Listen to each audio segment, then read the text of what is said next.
ثم جعلناك على شريعة من الأمر فاتبعها ولا تتبع أهواء الذين لا يعلمون. Salah satu penyebabnya adalah perbuatan sebagian manusia, dibuat kuburan itu angker tempatnya. Dikasih bangunan yang tinggi melebihi 1 jengkal. Kemudian ada kain-kainnya, ya. Bahkan sebagian tempat diletakkan boneka, kemudian dikasih peci, ya. Kemudian ada kemenyan, kalau malam-malam tertentu keluar asap di situ. Ya. Dibuat angker. Antum lihat ke Baqi', kuburan raja dengan rakyat jelata sama, enggak ada namanya. Ini kuburan King Fulan, enggak ada. Anda datangi mana kuburan raja, mana kuburan rakyat jelata, tidak ada namanya. Cuma tok 1 batu di depannya. Di atasnya.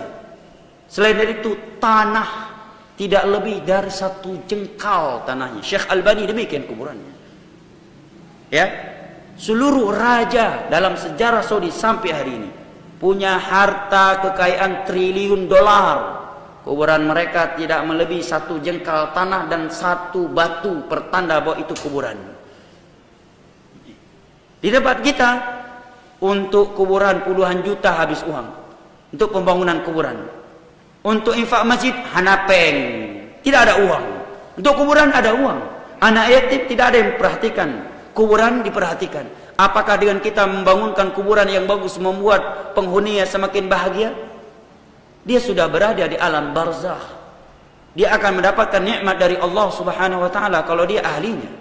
Dan dia akan tersiksa di dalam api, di dalam alam barzakh jika dia adalah orang-orang yang berhak untuk disiksa oleh Allah Subhanahu wa taala. Kuburan Nabi kita sallallahu alaihi wasallam di saat itu di dalam kamarnya Aisyah tidak lebih dari 1 jengkal. Hanya saja setelah pengeluasan masjid dibangun bangunan supaya manusia tidak menyembahnya. Ya, oleh karena itu Nabi sallallahu alaihi wasallam ketika memerintahkan Ali menyatakan alla tad'a watanan illa tamasta wala qubran musyrifan illa sawaita. Wahai Ali, aku akan mengutusmu untuk 2 perintah. Yang pertama, pecahkan seluruh patung-patung yang disembah oleh Allah selain Allah Subhanahu wa taala. Yang kedua, ratakan seluruh kuburan yang tinggi melebihi 1 jengkal. Kamu dapatkan, ratakan semuanya. Jangan ada yang lebih tinggi, semuanya sama. Kuburan ini perintah Nabi sallallahu alaihi wasallam. Dalam hadis Bukhari Muslim, mamyuna orang yang kubur lagi yang kayak pegahi Wahabi, kayak pencu kuburan Bandung. Wahabi. Ali bin Abi Thalib Wahabi. Nabi sallallahu alaihi wasallam kalau demikian adalah Wahabi. Beliau memerintahkan Ali untuk meratakan seluruh kuburan yang dibangun dengan tinggi. Sekarang sebagian kuburan subhanallah ada marmal, bukan keramik, marmal.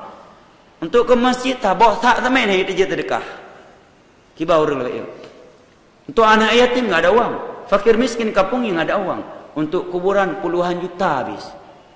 Ada yang pakai keramik, ada yang pakai marmal. Mungkin suatu saat akan dipakai AC merek Toshiba di dalam supaya dingin di alam barzakhnya.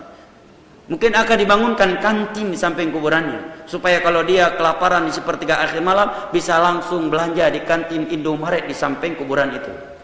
Na'udzubillahi min dzalik. Ini gara-gara tidak memahami akidah Islam yang benar, petunjuknya Rasulullah sallallahu alaihi wasallam, sehingga sebagian manusia diperbudakkan dan dipermainkan oleh syaitan.